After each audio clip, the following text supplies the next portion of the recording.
being riffed or reduced in force or being let go, it's like as common as the cold, which is sad but true. And so give us a little bit of a framework of why these two things, financial planning and your career, even belong in this conversation. I'm not typically telling people as soon as you have excess cash flow that it should go into market investments or real estate. The first place that I'm typically telling people to consider looking at, it's themselves. What are the skills that if you directly invest in ways to improve those, whether it is coaching, courses, maybe it's just time that you're investing in YouTube videos or buying books for $10 or $20. What are those skills? How can you improve them today? And focus there first. It will help you improve your career and make more money. But if you do lose your job, if you know you have the skills to provide value in the marketplace is going to reward you and somebody is going to find you, whether that is working for a company or you stumble upon starting your own thing.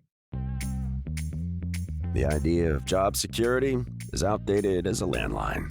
If you haven't been in a search for a while, it's probable you will at some point, by choice or not.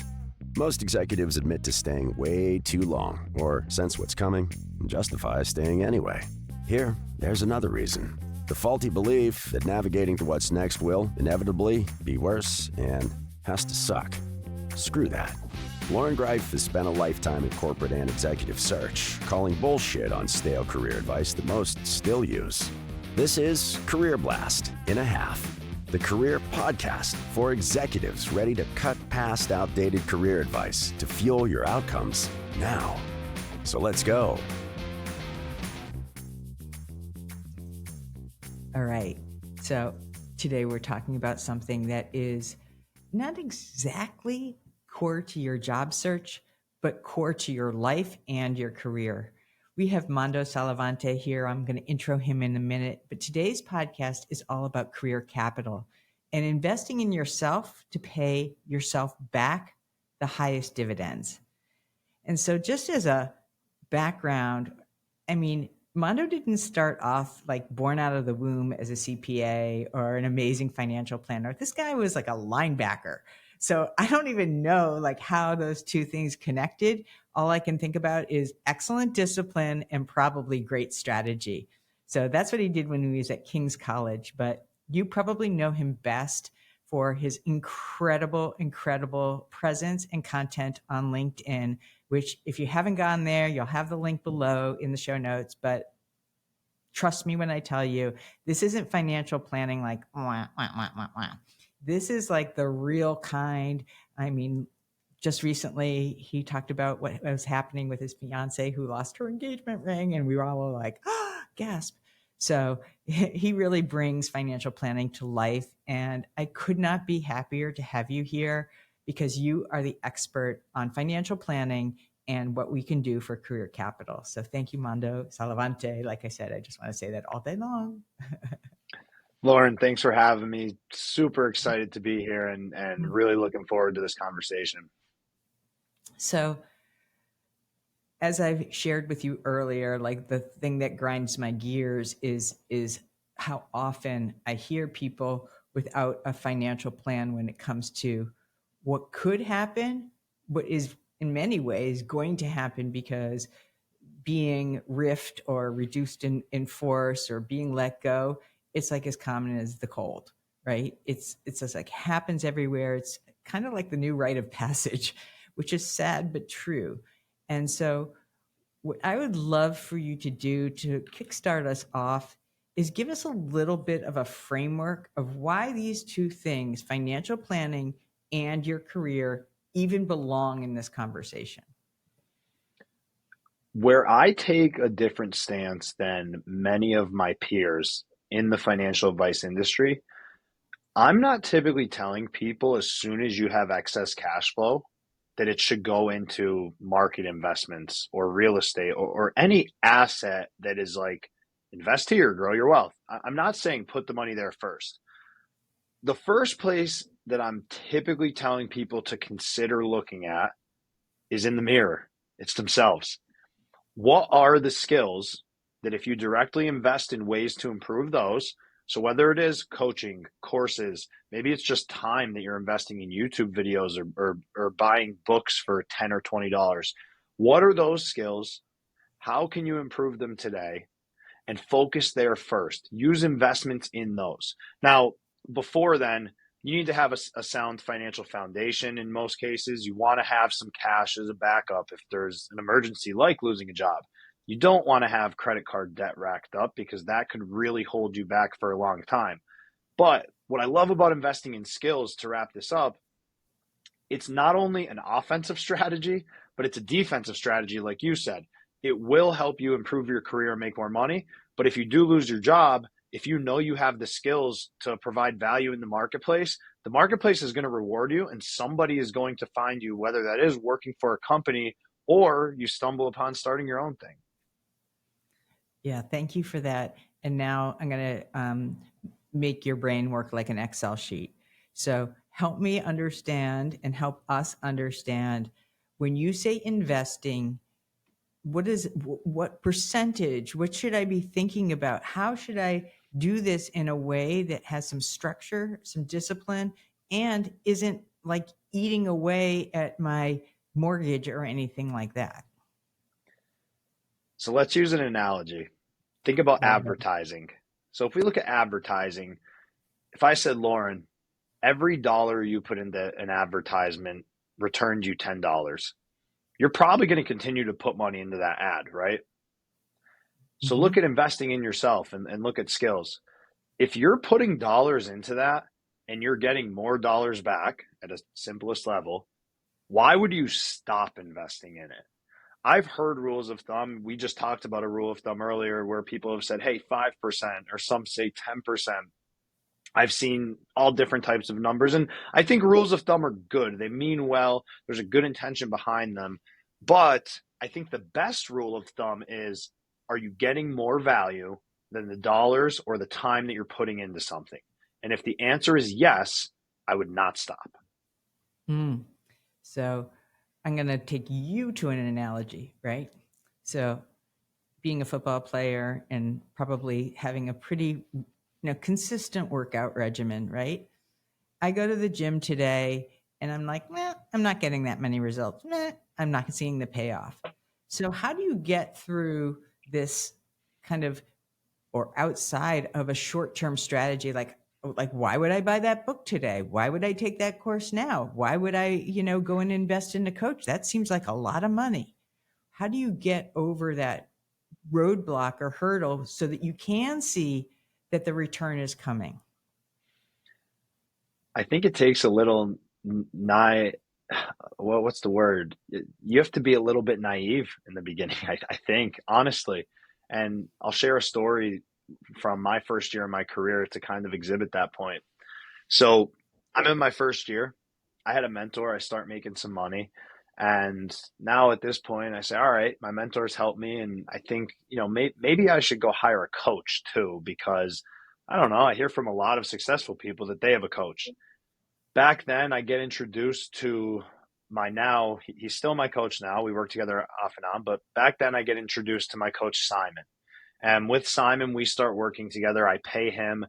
And it was right place, right time that I had extra dollars. He came to me. He was a coach specific to my industry and what I do for a living. And I hired him. Probably one of the most important career decisions I've made, because we did a 6-week engagement that likely advanced my career 6 years. I truly feel that way. And it was a limited engagement. We've worked together off and on since then. And now this year, since January, we've been ongoing working together. But the naiveness that I had of, I don't even really know like if this is good for me, but I've heard successful people say hire a coach. I hired a coach and it worked out. That showed me evidence like, oh, you can pay for things in one of two ways. You could pay for in time/experience, and you really don't know how long that's going to take. Or you go ahead and pay him money, find the right person, and they could significantly accelerate your time frame. So it's hard to really dial it down. I think it just takes being a little naive and seeing the evidence, because once you see the evidence, then you realize, even if it's at a small level, then your relationship with investing yourself is completely changed forever. Okay, so I'm gonna this is not a gotcha, but this is a big question mark. You said, I had some extra cash laying around. So I'm picking up what you're putting down, which is like, yeah, why not? But what about for other people that don't have extra cash lying down around? Like, hey, I don't have an extra Yeah. 10, 15 grand. What do you do then? You got to identify where your dollars are best used. So if you have an opportunity in front of you, and in this case, let's identify the opportunity as investing in a course or investing in a coach. I think if you're strapped for cash, you've got to start with books. The reason being, books are $10, $20. I mean, you could go to a library, they're free some places. Start there and take everything you possibly can from books and implement it. Fail, learn from the failures. Like if you're strapped for cash, that's has to be where you start. I don't think if you're in credit card debt, if you don't have savings, you're not making the money you need to be making, probably shouldn't even consider a coach. I think go to books, go to YouTube, get as much out of free resources as you Go can. to And LinkedIn. right, go to LinkedIn. What's amazing, in my opinion, about the world today, there's so much free value out there. There's so many amazing things. I mean, I could look at myself and my own content. If you're completely financially illiterate and you read my content, I'd like to think that reading it over time, you can get in an okay spot. Now, you might not be perfect. You might not get to be in your best spot possible because it's not personalized, but you could get to a decent spot. So for those people, start at the free price points with things or low price points. Improve, get to a little bit better of a situation, and then you might be in the position to hire a coach at a later date. Yeah. I always find it interesting when people speak to me and they're like, "Well, I don't know if I can afford it." And I'm like, "Well, great. Go back and check out all my free resources." But then there's that caveat. And now go implement it because it's not worth anything if it's sitting on a shelf. And that includes hiring a coach too, because a coach isn't going to do the work for you. I mean, no one can do those reps, or I don't know anything about football, but it doesn't look like it comes without any effort. You know what I'll tell you too, though? I think this is a really important point to make. About 8 months before I did hire Simon, I started fresh in my career. I hired him when it was 8 months in, but about 8 months before I started fresh, and I was really sucking at what I did, for lack of a better way to put it. I mean, I went 3 months, Lauren, and I made $360 in my first 3 months in business. And I remember the exact dollar amount because it was that little amount of money. I didn't know what to do with myself. I didn't know where to go.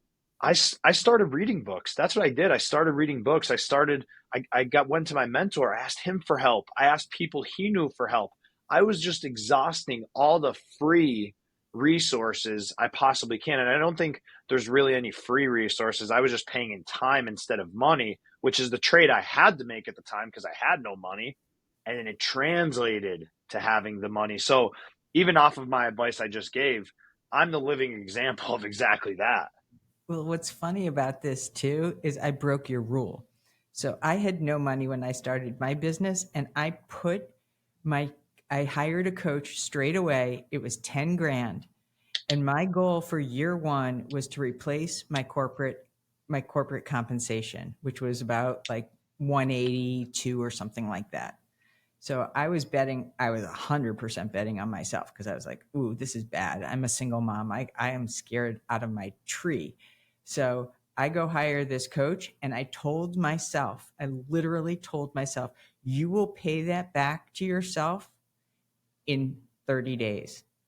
That's your goal. You pay that back, and there is no excuses. I did, and I beat my corporate salary. And so I took everything that person said and doubled down. And I was like, I'm not messing around here because I got to deal with me to me, and I'm not breaking it. And so, it definitely jump started everything that I had. And at that time, because even though I didn't have the money, but because I had so much on the line, it was worth the risk, right? I was like, come, like, I'm just doing it.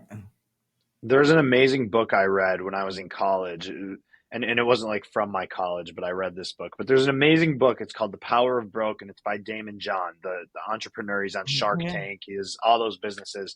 And he talks about when your back's against the wall, there is just a different fire under you if you take it and use it the right way. And I think your story is an amazing example of that power to show how it can be done.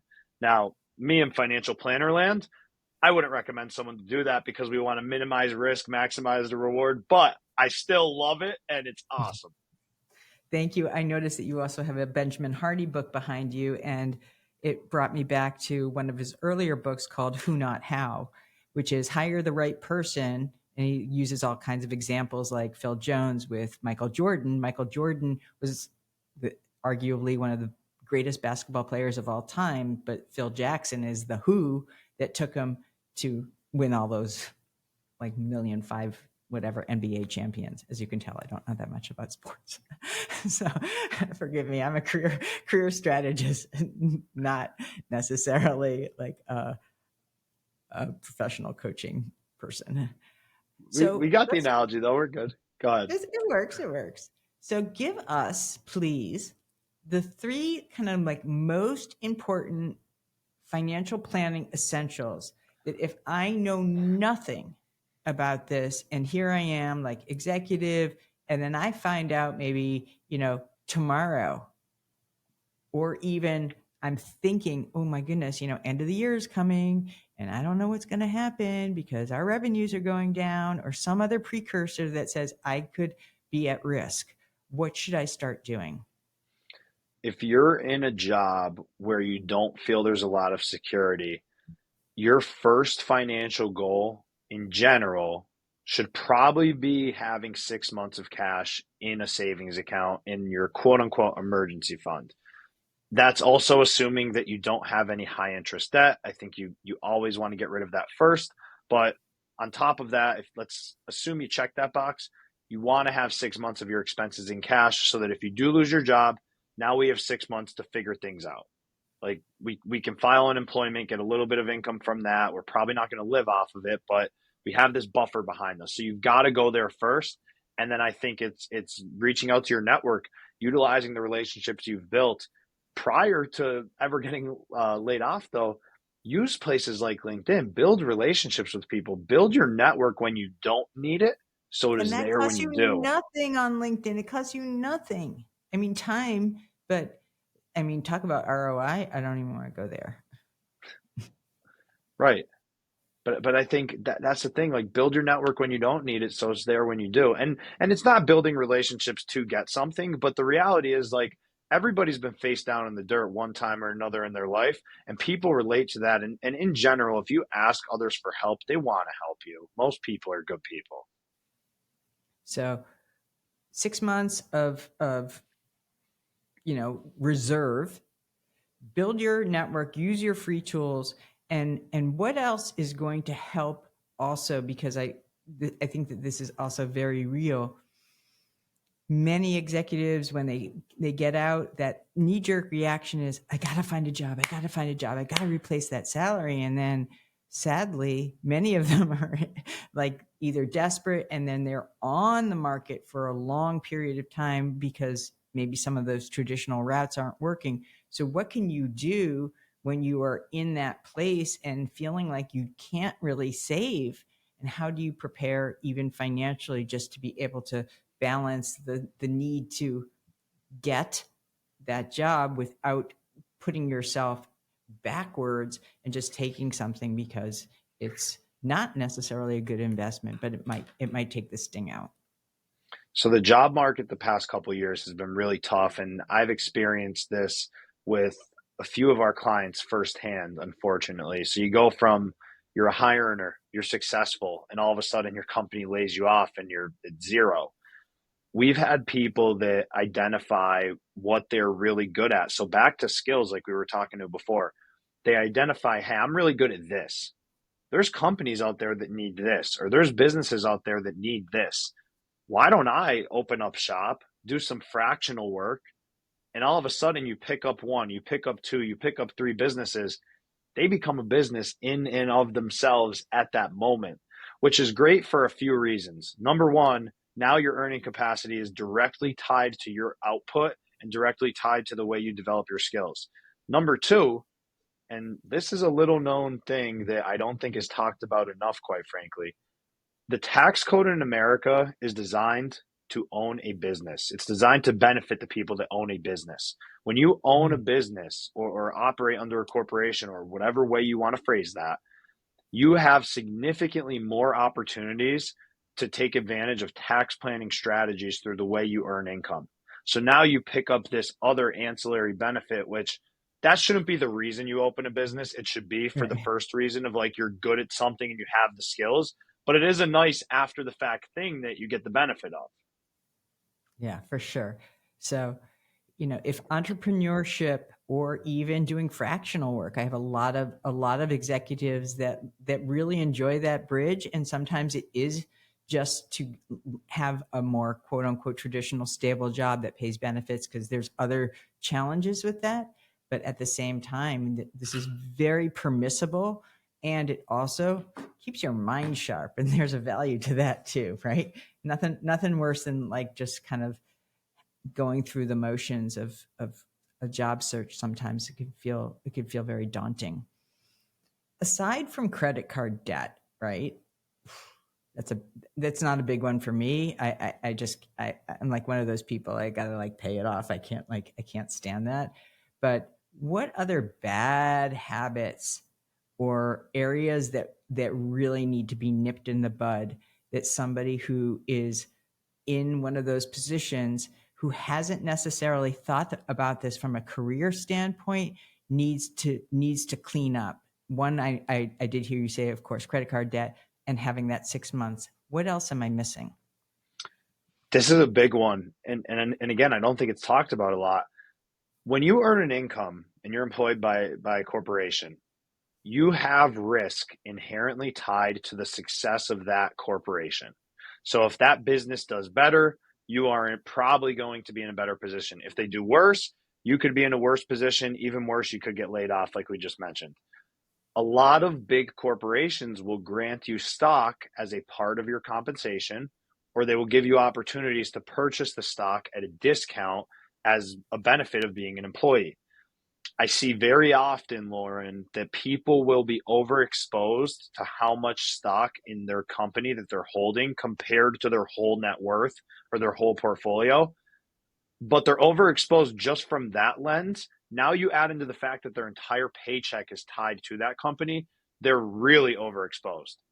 So I'm not going to say that their company isn't going to do well long term, but it's a risk that you don't necessarily need to take, and you don't need to sacrifice growth on your financial planning side of things, just and you can minimize the risk. So for example, like we saw what happened in 2008. There was Lehman Brothers who just goes down and nobody saw that coming.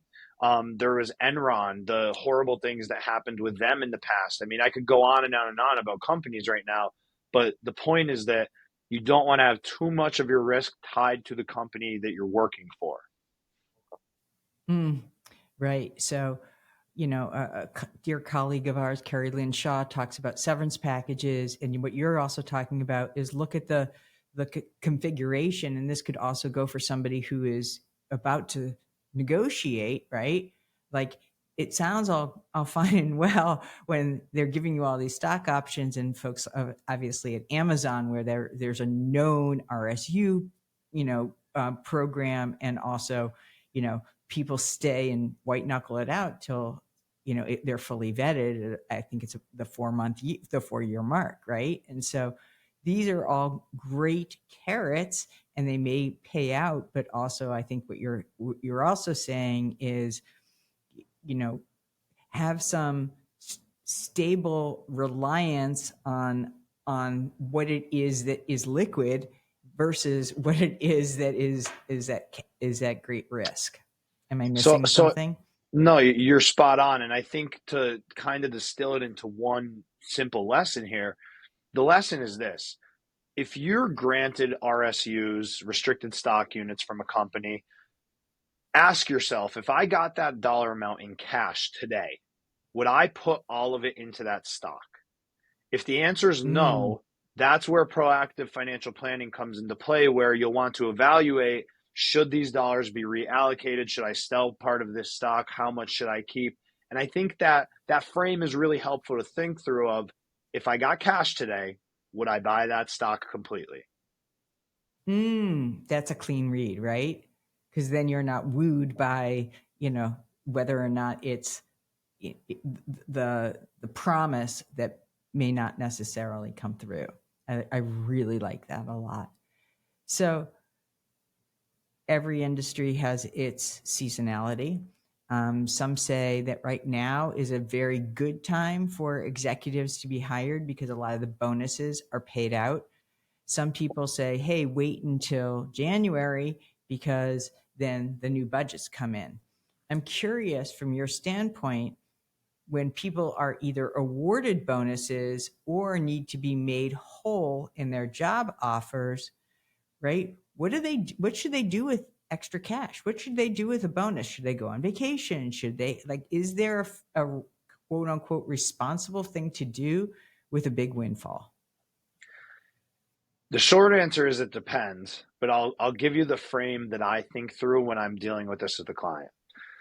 So let's say, I don't know, $100,000 comes in that you just, hey, I got a bonus or I had a big commission check or an inheritance or whatever. Look at your financial situation, check the boxes. So we already talked about bad debt, check that box, cool. Emergency reserves, we check that box, cool. So now we have money on top of that. Where should it go? Are you on pace for your investing goals? If you're not, you should look at what you could invest to help accelerate that pace or get on pace for those goals. I think you should definitely take a piece of a big windfall and enjoy your life, because if you don't, you're training your brain to believe that like this money is all for nothing and there's no purpose of rewarding myself. So we want to make sure that we do actually enjoy life a little bit, use some of it to enjoy life. But in general, it could be a really good tool to advance towards your future goals. And the reason I started with it kind of depends is because it depends on what those goals are and what you're already doing and what we could do with that windfall to accelerate that. Yeah. This next question is really a big pill to swallow.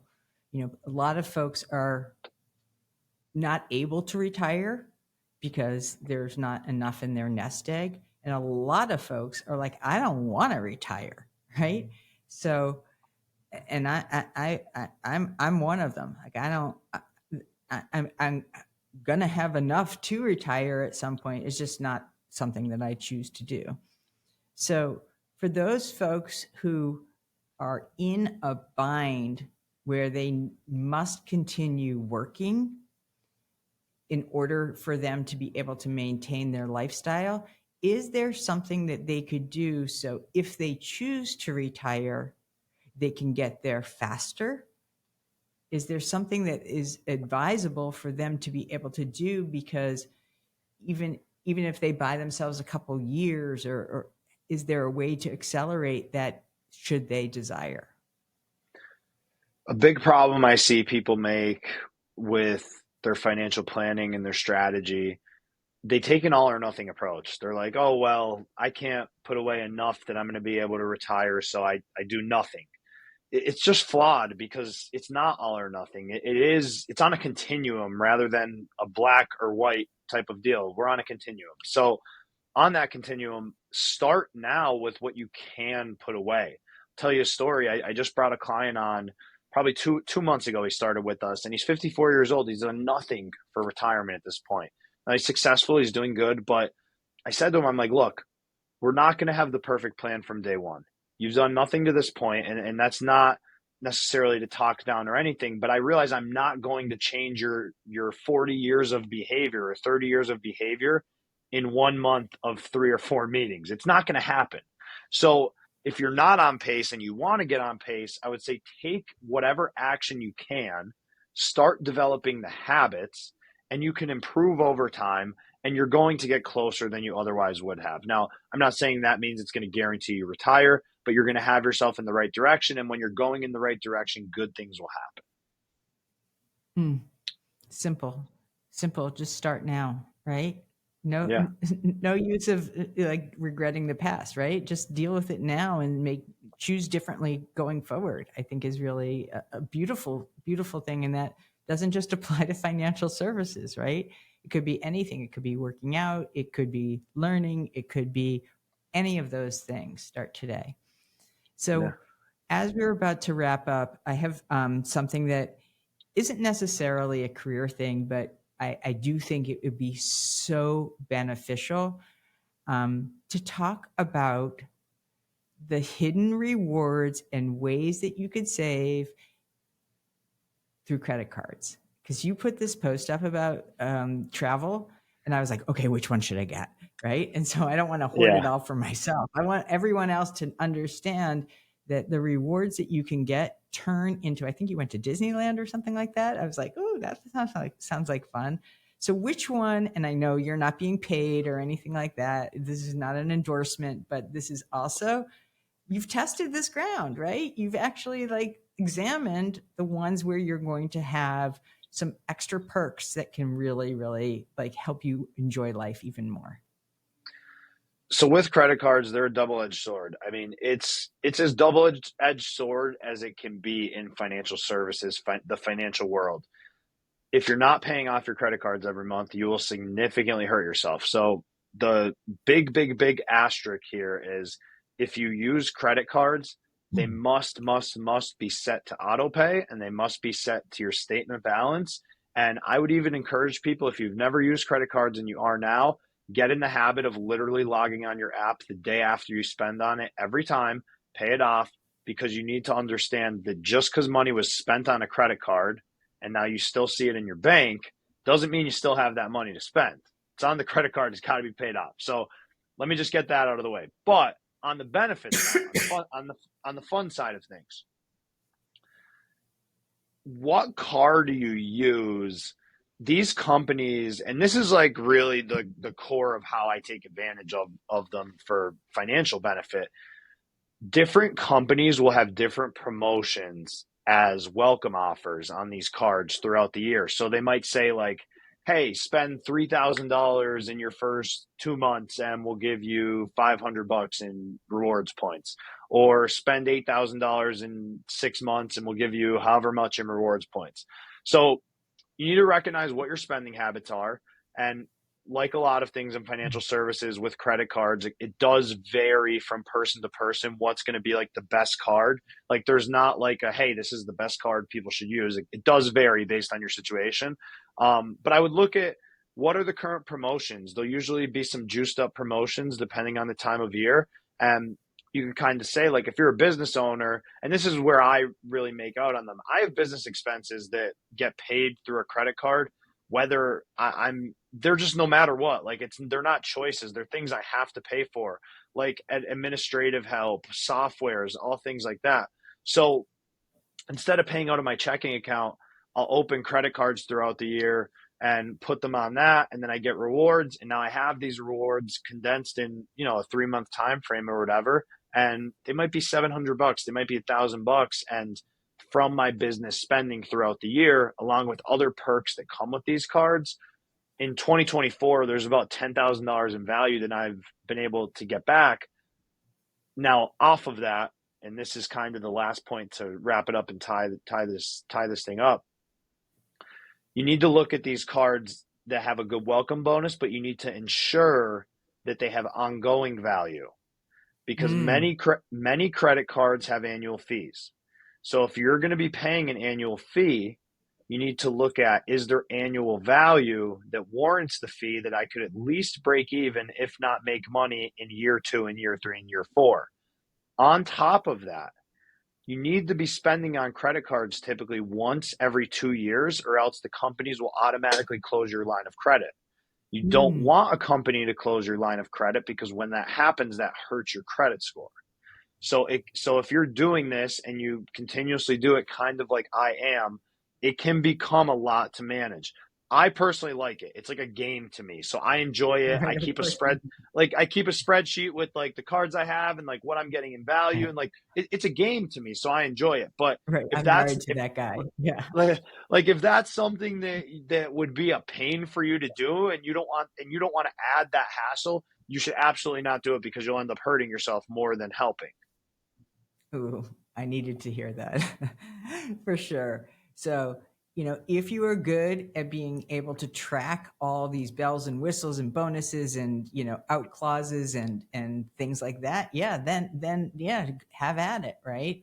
But if this is going to be a headache for you and you think that you might be negligent, I'm raising my hand. Then be careful, right? Yeah, and Mondo. it's not a ton of time. It's 30 minutes a month or so that I really spend on it, but it's time. Yeah, it's time, and it's also knowing what to do to be able to organize it, right? You're consolidating, so there's a lot there. Mando Sallavanti, I just wanted to say that again. I've enjoyed this so much. I enjoy you. I think you're super, super fun. I just thank you so much for bringing such a kind of technical, money, touchy topic into some real world conversations and helping us all get better.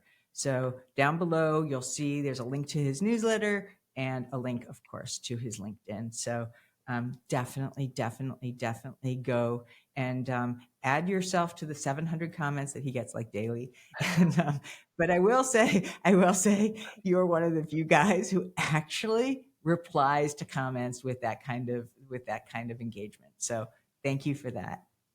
We'll see you Thank you, soon. Lauren. Hey, you're welcome. People, if you like this episode, oh my goodness, please put some capital out there in goodwill.